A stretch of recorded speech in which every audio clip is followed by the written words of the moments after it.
नमस्कार। कार्यक्रम में आप सभी दर्शकों का स्वागत है, अभिनंदन है।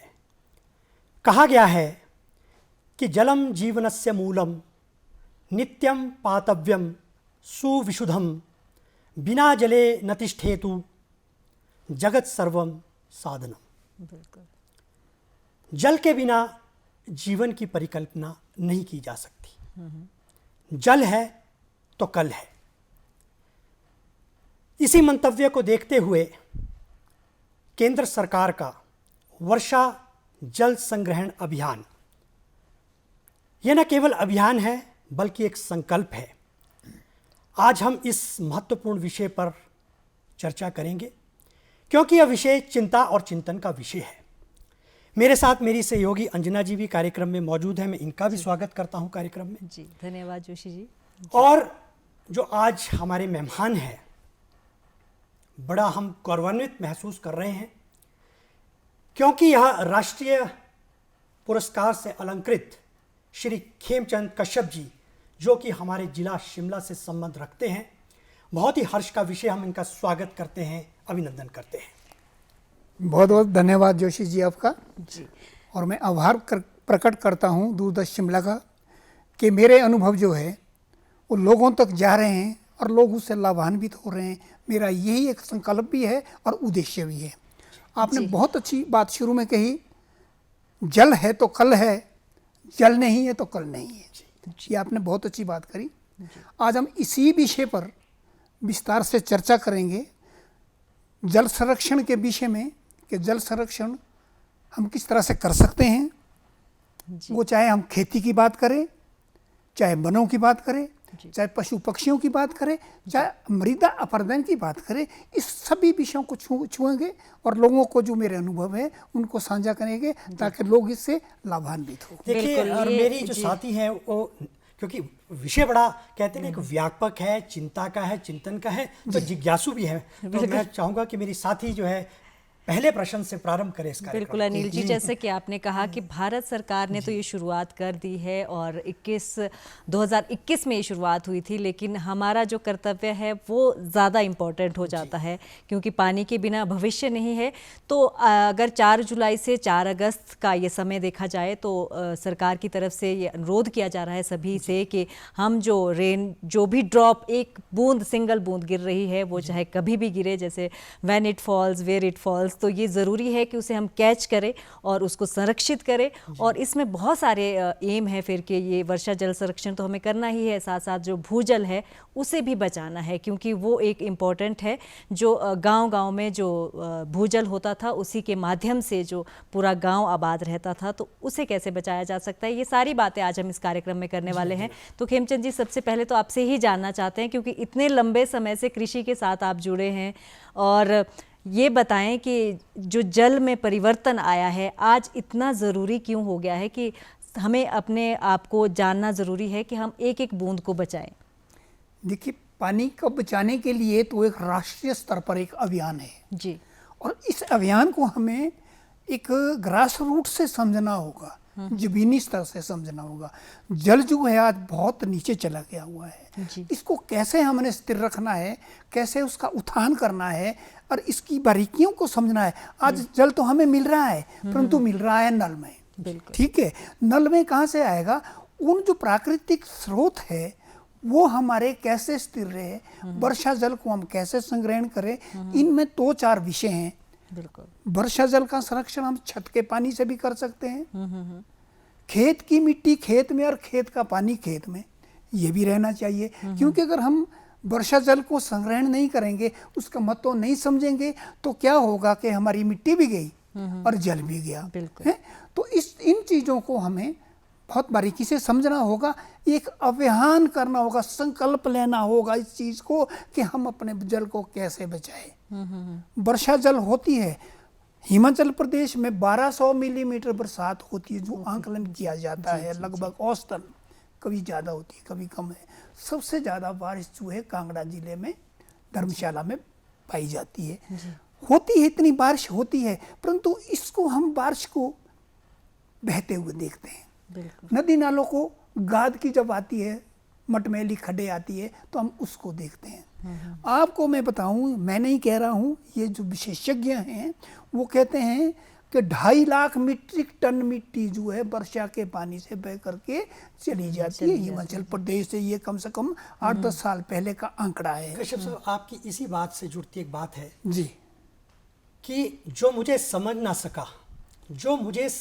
सका ऐसी कहानी हूं मैं जी, मुझे बर्बाद मत कीजिए, जी, जी, पानी हूं मैं। क्या बात है, क्या बात है, बहुत अच्छा आपने क्योंकि कहा। जब आपने कांगड़ा की बात करी जी, तो कांगड़ा की वो जो त्रासदी, जी, जो भूकंप है, जी, जी, कहीं ना कहीं इस जल से जुड़ा हुआ है। जड़ से जुड़ा है। क्योंकि यदि इस जल का रिसाव ना होता, जी, मृदा का अपरदन ना होता, तो वो जो त्रासदी थी जिसमें कहते हैं 2 लाख से अधिक व्यक्तियों को इस मृत्यु को प्राप्त करना पड़ा, वो मैं समझता हूं कहीं ना कहीं वो जल के बिल्कुल। क्या कहना चाहिए? बहुत अच्छी बात कही आपने, क्योंकि आज हम चाहते हैं कि भी हमें सड़कों का निर्माण हो, गांव-गांव में सड़क पहुंचे, घर-घर में सड़कें पहुंचे।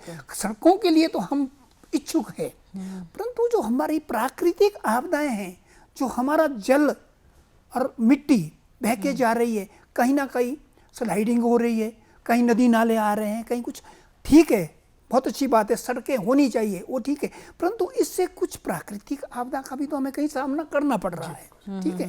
परंतु चलो जो भी है, कुछ सरकार की नीतियाँ, कुछ हमारी डिमांडें होती है कि जी हमें सड़क भी चाहिए, सब कुछ चाहिए, परंतु मैं आग्रह करूँगा, प्रार्थना करूँगा इस एपिसोड के माध्यम से कि हमें वर्षा जल का संरक्षण करना होगा। जी ये सरकार की नीति भी है और हमारा नियम भी होना चाहिए। जी हम जल का संरक्षण कैसे करें, इसमें 2-3 तरीके हैं। जी वर्षा जल का संरक्षण हम एक पक्के टैंक में भी कर सकते हैं, वर्षा जल का संरक्षण हम पॉलीथीन के टैंक में भी कर सकते हैं, और वर्षा जल का संरक्षण हम वन सरोवर के रूप में भी कर सकते हैं। जो आप वर्षा जल संग्रहण की बात, क्योंकि देखिए जो ये अभियान है उसके तहत विभिन्न पहलू, विभिन्न घटक रखे जी, हैं। जी, जी, जी। ये आप कर रहे हैं जो रूफ टॉप हार्वेस्टिंग की जी, हम जो जी, बात कर रहे हैं, जो पानी हमारे छतों पर टपकता है, उसको हम किस प्रकार से उसका संचयन कर सकते हैं, संग्रहण कर सकते हैं। क्योंकि देखिए इसमें विभिन्न विधियां, वो आपके माध्यम से हम जानने का प्रयास करेंगे। मेरी साथी भी आपसे उसके बारे में प्रश्न पूछेगी। बिल्कुल, जैसे अनिल जी इन्होंने अभी ये बहुत ज़रूरी है कि एक आरसीसी का जो टैंक बनता है वो बहुत एक्सपेंसिव होता है। जो पॉलीथीन टैंक की आपने बात की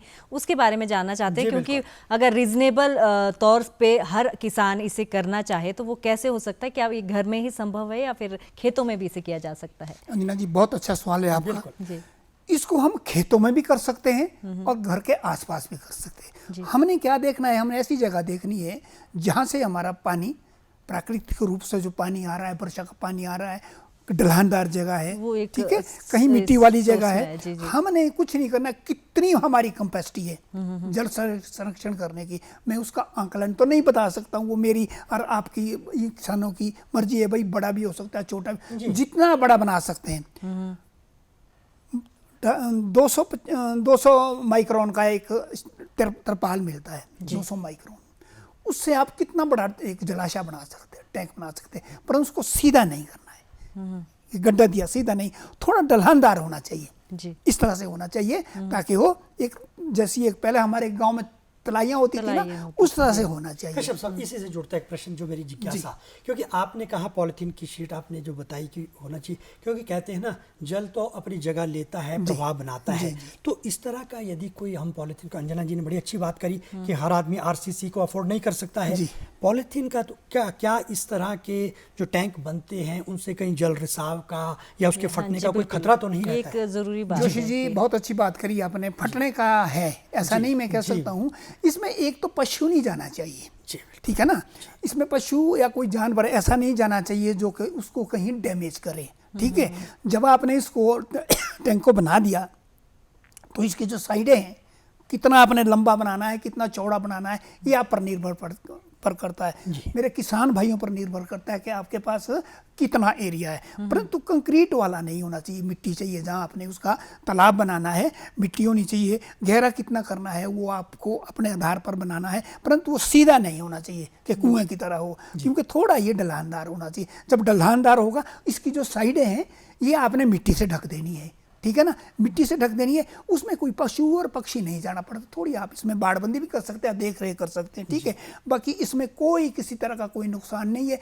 इसमें थोड़ा सा अगर आप ईंट लगाना चाहे, अंदर से ईंटें, थोड़ी सी महंगी पड़ती है। जी। ईंटें अगर आप उसमें लगा दें अंदर से तो ये तो 100 साल तक नहीं जाता है। नहीं जाता। मैं आपको एक उदाहरण दूं कि मैंने 20 साल तक पॉलीथीन का टैंक बना करके अपनी कृषि की सिंचाई की, खेती की सिंचाई की। सस्ता था क्योंकि मेरे पास धन नहीं था इतना कि मैं बड़ा टैंक बनाऊं। तो मैं क्योंकि मैं विश्वविद्यालय के पालमपुर विश्वविद्यालय, नौणी विश्वविद्यालय में राष्ट्रीय स्तर पर सबके साथ जुड़ा, उनकी तकनीक को समझते हुए मैंने अनुसरण किया और वो टैंक बनाया। कश्यप साहब, आपके पास धन नहीं, आप सबसे बड़े धनाढ्य हैं, जिसे राष्ट्रीय पुरस्कार से अलंकृत कर दिया गया हो, सम्मानित किया गया हो।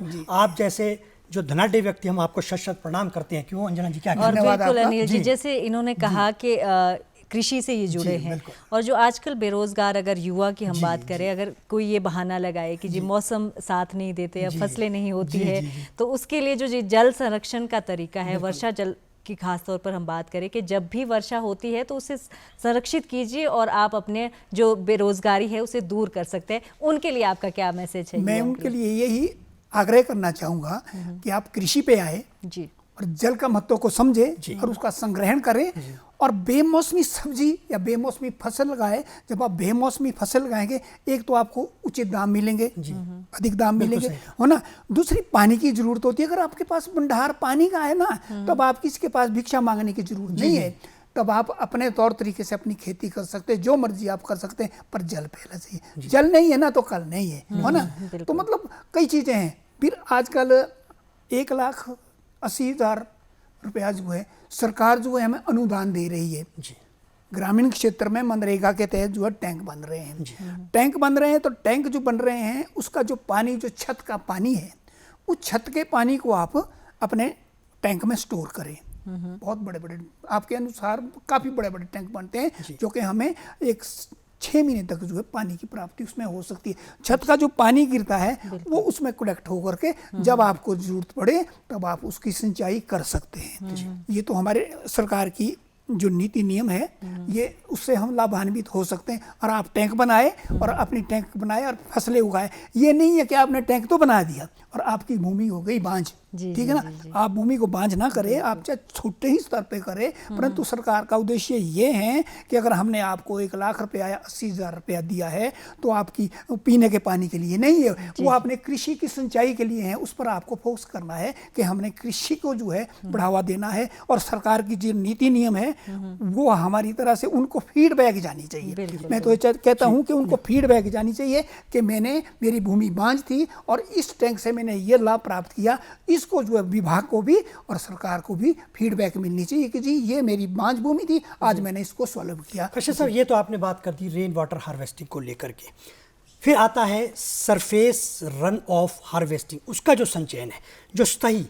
देखिए, कई बार हम सोचते हैं कि ये सड़कों में पानी पड़ा हुआ है, गड्ढों में पानी पड़ा हुआ है, सड़क पर पानी जा रहा है, उसके बारे में, उसका संचयन भी इसी का घटक है। क्या कहना है? क्या बात है, ये आपने बहुत अच्छी बात कही। देखिए, इसके लिए मैं आपको कह सकता हूँ कि हमारे वन सरोवर, हमारे प्रधानमंत्री महोदय जी ने एक बहुत अच्छी बात करी है कि वन सरोवर बनाए जाए। वन सरोवर के ऊपर मैं आऊँगा। वन सरोवर एक वो महत्वपूर्ण चीज़ है कि वन में हम देखें, जहाँ भी देखें, फॉरेस्ट से भी हम कहीं संपर्क कर सकते हैं, अपनी योजना भी बना सकते हैं, धन भी ले सकते हैं। हम ऐसा चुनाव करें जहाँ की कोई तलाई बन सके, ठीक है, रॉक पे तो नहीं, पर जहाँ मिट्टी का कहीं आपको लगता है कि भाई यहाँ बन सकती है, आप चयन करें।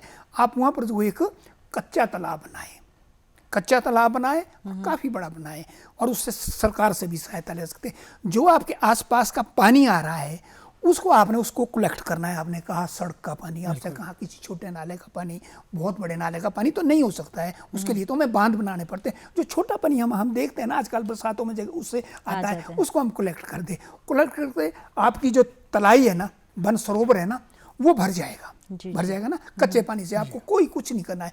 जब वो भर जाएगा, उसमें क्या होगा, सिर्फ उसमें जो रॉक है ना, पत्थर जो है ना, वो नहीं जाना चाहिए। उसके लिए थोड़ी सी फिल्ट्रेशन का आपको व्यवस्था करनी है कि पीछे से उसमें मोटे पत्थर ना जाए। सिर्फ जो सील्ट है, गदला पानी है, वो ही उसमें जाए।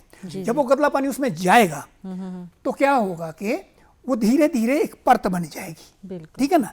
परत बनेगी और वो पहले तो जब आपका शुरू का पानी जाएगा तब तो जल्दी रिसेगा। जब दूसरा पानी आएगा, जब सिल्ट जमेगी तो उसका पानी धीरे धीरे रिसेगा। धीरे धीरे रिसेगा नीचे, ठीक है ना, और काफी लंबे तक पहले गांव में होती थी, पहले गांव में पहले होते होती थे। थी, और फिर इसका फायदा मैं आपको बताऊं, उसमें सिल्ट बैठ जाएगी ना तो आपका वो पानी बहुत बढ़िया मतलब हो जाएगा। वो धीरे धीरे वो रिस करके 6 महीने के बाद वो आपके जो जल स्रोत है ना, जो जल आपको ढूंढते हैं कि कहीं प्राकृतिक जल, वो उसमें प्रवेश हो जाएगा और हमें वो शुद्ध पानी मिलेगा। और पशु पक्षी, जो हमारे पशु पक्षी जंगलों में घूमते हैं, उनको कहीं पानी नहीं मिलते, उनके लिए भी एक धन और कश्यप साहब सबसे बड़ी जो दिक्कत देखिए, चाहे वो सरकार हो, चाहे हमारा वन विभाग हो, चाहे वो फायर अग्निशमन विभाग हो, गर्मियों में हम अक्सर देखते हैं कि हम आग की बहुत सी घटनाएं देखते हैं। मैं समझता हूँ कि उसके लिए, और देखिए मुझे इससे जुड़ा एक संस्कृत का श्लोक याद आ रहा है कि परोपकाराय फलन्ति वृक्षाः, परोपकाराय वहन्ति नद्यः, परोपकाराय दुहन्ति गावः और परोपकाराय इदम शरीरम। आपने कहा कि हम इस तरह के यदि तालाब बनाएं तो एक परोपकारी कार्य होगा। बिल्कुल होगा ना। एक तो वन लगेंगे जी, मृदा का अपरदन रुक जाएगा, बिल्कुल जी। पानी होगा तो इस तरह की जो ये आग की घटनाएं वो भी रुक जाएगी। पशु पक्षियों के लिए कहते हैं ना कि अशक्यम प्रकृति ऋते जीवनम, इस प्रकृति के प्रति हमें अपनी आसक्ति रखनी है, विरक्ति नहीं रखनी। और इसके लिए ये भी जरूरी है ना कि ये अकेले करने का तो काम नहीं है, और इसके लिए गांव को और युवाओं को, और हम कह सकते हैं कि ग्रुप्स अगर बने हो तो वो इकट्ठे होने की बहुत अच्छी बात कही, क्योंकि जो इस वर्ष का इस अभियान का जो थीम है वो यही रखा गया है, जल संरक्षण, जन प्रयास, समुदाय की भागीदारी को सुनिश्चित करना। जोशी जी वन है तो जल है, जल है तो जीवन है, ठीक है, बिल्कुल सही कहा। तो ये चीजें हमें सोचनी है ना, एक व्यक्तिगत तौर पे नहीं, हमें सामूहिक रूप से इस कार्य को करना है, देखना है, और आप इसके रिजल्ट जो है 6 महीने के बाद आपको आने शुरू हो जाएंगे। परंतु हमें प्रयास करना पड़ेगा, ये संकल्प करना पड़ेगा कि हम ऐसा काम करें। सरकार भी इसके लिए प्रोत्साहन दे रही है। दूसरी बात, अभी चेक डैम बनते हैं, चेक डैम बनते हैं ना, तो चेक डैम बनते हैं, उसका जो हमारे बड़े बड़े एक बिजली का उत्पादन जहाँ होता है, बड़े बड़े बांध बने हैं, है ना, परियोजनाएं हैं, उसके लिए भी अगर हम इस तरह का काम करेंगे तो वहाँ के लिए जो रॉक सिल्ट जाती है ना वो भी बचेगी। और हमारा जो ये बड़े बड़े प्रोजेक्ट है ना, बांध, भाखड़ा बांध जितने भी है ना, ये भी इसके लिए धन मुहैया देते हैं सॉइल कंजर्वेशन को, कि भाई इसको आप रॉक को या पत्थरों को, सिल्ट को रोकिए। तो उनका भी एक उद्देश्य है, परंतु इन उद्देश्य को हमें भी तो कहीं देखना है ना, कि हम क्या कर सकते हैं। हर काम जो है ग्रास रूट पे होना चाहिए, बड़े स्तर पर नहीं, क्योंकि छोटे कदम से हम बहुत बड़ी छलांग लगा सकते हैं। कश्यप साहब कहते हैं ना कि पहल अपने से स्वयं होती है, जब एक एक करके पहल करेंगे तो समाज बनता है। जी बिल्कुल, मैं ये जानना चाह रही थी, जैसे इन्होंने चेक डैम की बात की, और गांव में पहले नाले होते थे, छोटे छोटे नाले, और हमेशा उनमें पानी रहता था। अब समय ऐसा हो चुका है, चाहे विकास के नाम पर या सड़कों के नाम पर कहें, तो वो नालों ने अपना रुख कहीं बदल दिया है, या वो पानी कहीं चला गया है। आप इतने वर्षों से वर्षा जल संरक्षण या फिर जल संरक्षण के साथ जुड़े हैं, आपसे जानना चाहते हैं कि उन सब का क्या उपाय है, क्योंकि नदी नालों में अब जो है पॉपुलेशन होनी शुरू हो गई, लोग रहने लग चुके हैं, और ऐसा होता है फिर जब कुछ बरसात में या ऐसे मौसम में वो फिर ऐसी आपदाएं आती है कि उससे फिर छुटकारा पाना मुश्किल हो जाता है। तो उसके लिए क्या उपाय? और अंजना सर, मैं इसी से जुड़ा, अंजना जी ने बहुत अच्छी यहाँ पर एक, मैं इसे चिंता कह सकता हूँ, और बिल्कुल सही कहा कि वो उन नदी नालों का कोई पता नहीं कहाँ है, और भूमि का जो जल स्तर है, जो हमें ग्राउंड वाटर की बहुत आवश्यकता होती है, वो भी कहीं ना कहीं शून्य होता जा रहा है, नगण्य होता जा रहा है। क्या कहना है? देखिए जोशी जी, इससे तो बहुत सी घटनाएं देखी गई है। बिल्कुल सही कहा, क्योंकि ये होता है कि कुछ दिनों में, कुछ सालों में हमने ऐसा देखा है कि जो जहाँ से हमारी नदियाँ आती थी वहाँ लोगों ने मकानों का निर्माण कर दिया ना। अब क्या होता है कि जी अब पानी, वर्षा तो नहीं होती है, कोई बात नहीं है, खाली जगह है, हम इसमें मकान बना ले, वो उस तट पर जो है अपने निर्माण कर लेते हैं। होता यूँ है कि कभी भी प्राकृतिक आपदा आ गई, बाढ़ आ गया, कुछ हो गया, तो वो पूरे परिवार ही नष्ट हो गया। हमने देखा पिछले वर्ष भी हमने देखा है कि भाई क्या हुआ है। तो ये प्रकृति को देखते हुए हमें अपने घरों का निर्माण देख के करना चाहिए, क्योंकि वो चीज़ जो है ना कभी भी हमें डैमेज कर सकती है। हमें अपने सुरक्षित स्थान पर जो है ना अपना निर्माण करना चाहिए। जो नदी नाले हैं ना, वो कहीं से भी, किसी भी पहाड़ से चीर करके आकर के नुकसान कर सकते हैं, मनुष्यों को भी, पशु पक्षियों को भी, पहाड़ों को भी। ठीक है, तो ये चीज़ें हैं। आपको मैं थोड़ा सा एक चीज़ कह रहा हूँ कि इस वर्षा जल संरक्षण के लिए कृषि विभाग, सॉइल कंजर्वेशन भी कुछ प्रोत्साहन देती है जी, क्योंकि वर्षा जल संरक्षण की बात आ गई, तो इसके लिए कुछ हमारे कृषि विभाग। कश्यप साहब, क्योंकि देखिए मैं इसी से जुड़ा, क्योंकि देखिए आपने कहा कि प्रोत्साहन देती है, बिल्कुल सही बात है। योजनाएं चाहे केंद्र की है, चाहे वो हमारे राज्य सरकार की है, कार्यान्वयन के लिए हमारे विभिन्न विभाग हैं, लेकिन कहीं ना कहीं देखिए हमारा जो दर्शक देख रहा है उसे सुनने में तो बड़ा सहज लग रहा है कि अनुदान देती है, हाँ। लेकिन जो औपचारिकताओं की जटिलता है उस पर क्या, क्योंकि देखिए आप तो ये जरूरी स्वयं है, इससे आप मैं समझता हूँ प्रतिदिन कहीं ना कहीं जूझते हैं, क्या कहना चाहेंगे? ये बात बहुत अच्छी बोली आपने, क्योंकि हम कई बार जो है ना एक सब्सिडी की दौड़ में जाते हैं जी बिल्कुल सही कि जी हम सरकार से वो चीज़ मिल रही है, प्रोत्साहन मिल रहा है, हम क्यों ना भागें। हम उनको थोड़ा सा पीछे रखें, खुद प्रयत्न करें, खुद प्रयत्न करें अपने आप को कि कुछ वो ठीक है सरकार अनुदान दे रही है, प्रोत्साहन दे रही है, परंतु हम भी तो संघर्ष रूप में कहीं अपना काम करें ना, ताकि हमें वो चीज़ और अधिक लाभकारी हो। ठीक है, सरकार देती है, योजना है, परंतु हम भी तो कहीं उसके लिए सरकार पर ही निर्भर ना रहे। और फायदा हमारा ही है, वो तो दोनों हमारा तरफ से है, क्योंकि धन वो हमारा ही है, बिल्कुल बिल्कुल वो सरकार का नहीं है, वो हमारा आपका ही धन है जो सरकार उसको हमारे विकास के लिए करती है। परंतु हमारा भी तो कहीं प्रयत्न होना चाहिए कि अगर हमें सरकार कुछ प्रोत्साहन दे रही है, हम भी उसमें कहीं संघर्षपूर्ण काम करें। लेकिन आपने प्रैक्टिकली ये सारा काम किया है, क्योंकि अगर तो सिर्फ बताना हो तो वो अलग चीज़ है, किताबें पढ़ के शिक्षा दे दी, लेकिन आपने तो ये सारा कार्य किया है। किस किस तरह से आप करते हैं, थोड़ा सा अपने बारे में बताएं कि किस किस तरह से आप वर्षा जल या फिर जल का संरक्षण करते हैं और उसके बावजूद आप अपने खेत तैयार करते हैं। देखिए, जितना भी मेरे पास वर्षा जल का संरक्षण है वो मैं करता हूँ और लोगों को प्रोत्साहित करता हूँ। यहीं इसी केंद्र से दूरदर्शन के मेरे पास 2 एपिसोड बने जो कि दिल्ली से भी वो प्रसारित हुए, लोगों को लाभान्वित करने के लिए जो हमने तकनीक बनाई और लोगों को उससे बहुत से लोगों से लाभान्वित हुए, और वो हमारी तकनीक जो लोगों ने अपनाई और लाभान्वित हुए। हम ये चाहते हैं कि भाई लोग जो है जागरूक हो जी, और वो अपनी कृषि। मैं आपको एक चीज़ बताऊं, मैं कृषक भी हूँ तो बागवान भी हूँ। मैंने कीवी का बगीचा लगाया है, उस कीवी के लिए पानी की बहुत ज़्यादा ज़रूरत होती है। ठीक है, तो अभी मेरे पास 2 बार जो है सरकार के साइंटिस्ट लोग आए और उन्होंने देखा भाई आपने इसको किस तरह से किया, क्योंकि कीवी के लिए पानी की बहुत बड़ी ज़रूरत होती है। तो मैंने उसको इतने अच्छे ढंग से मेंटेन किया है, कि वो इतने खुश हो गए और वो कहने लगे कि भाई कुछ सीख के जाना, यहाँ से कुछ सीख के जाना। एक जूनियर के लिए कहा गया कि भाई कुछ सीख के जाना इनसे। तो मतलब प्रेरणादायक होने चाहिए हम किसी दूसरों के लिए। कश्यप साहब, आप जो प्रेरणादायक क्यों हैं, इसे से जुड़ा एक संस्कृत का श्लोक और बोलना चाहूँगा। कहते हैं ना कि पुष्प पत्र फल छाया मूल वल्कल धारु भी धन्यामेशाम धरा। आप इस भूमि के साथ, इस मिट्टी के साथ स्वयं जो आपका लगाव है, क्योंकि आपकी इस मृदा के प्रति, इस भूमि के प्रति, इस धरा के प्रति कृतज्ञता है। कहते हैं ना कि जब हम लगाव रखेंगे, प्यार रखेंगे, मेहनत करेंगे, तभी तो उसका फल कहीं ना कभी मिलेगा। आज हमारे स्टूडियो में आप एक महान विभूति के रूप में यहाँ पर बैठे हैं, तो उसके पीछे कहीं ना कहीं जो आपका परिश्रम है, अथाह परिश्रम है। हमें तो लग रहा है कि आज आप राष्ट्रीय पुरस्कार से और विभिन्न पुरस्कारों से नवाजित हो गए, अलंकृत हो गए। क्या कहना चाहेंगे? बिल्कुल, मैं अनिल जी ये कहना चाहती हूँ कि जैसे इन्होंने कहा कि मैंने इतनी फसलें लगाई है, कीवी लगाई है, और ये दर्शकों को जानना बहुत ज़रूरी है कि इनका जो क्षेत्र है वो बिल्कुल ऐसा नहीं है कि वहाँ पानी बहुत ज़्यादा होता है या फिर छाया बहुत ज़्यादा है, वनों का ज़्यादा है। उसके बावजूद भी इतने स्ट्रगल करने के बाद इन्होंने ये सारी चीज़ें की है। वो आपसे जानना चाहते हैं कि एरिया का कितना, क्षेत्र का कितना महत्व रहता है? देखिए, क्षेत्र का बहुत अच्छा महत्व रहता है जी। हमने बहुत संघर्ष किया, लोग मजाक करते थे, मजाक उड़ाते थे कि यार ये क्या कर रहा है। परंतु जब हम थोड़ा थोड़ा जो है जोशी जी, हमने स्कूल के बच्चों को हमने शिक्षा दी। स्कूल भाई बस्ता छोड़ाओ घर में, फिर आपने खेत में आना, तो ये पौधे हैं, ये किस में आप लगाओ इसको। तो उन्होंने देखा और कुछ किया, तो क्यारियों में उन्होंने लगाया। जो क्यारियों में उन्होंने वो फसलें लगाई तो वो खाने से बच करके वो भाई अब क्या करें, भाई चलो किल्टू लो और मेरे साथ आप मंडियों में चलो, वो बेचो। तो उनको एक प्रोत्साहन मिला, प्रेरणा मिली, और वो प्रेरणा मिली। आज वो बहुत बड़े फार्मर है, कुछ सीखा।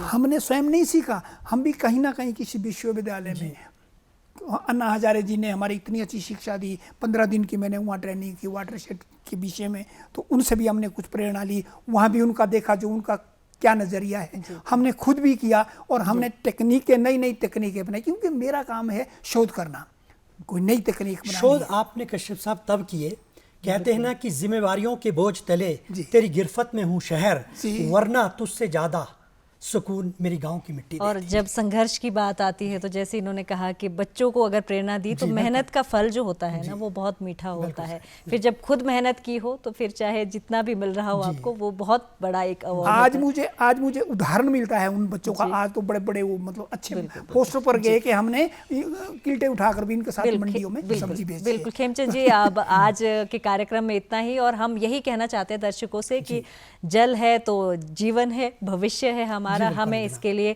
जो हो सकता है वो सरकार की तरफ से तो है ही, लेकिन जो हमारी तरफ से हमारे कर्तव्य होने चाहिए उन्हें निभाए। और कश्यप साहब, आप हमारे कार्यक्रम में आए, इतनी महत्वपूर्ण जानकारी आपने इतने महत्वपूर्ण विषय पर दी, इसके लिए आपका बहुत बहुत धन्यवाद। तो हम सभी को इजाजत दीजिए। नमस्कार।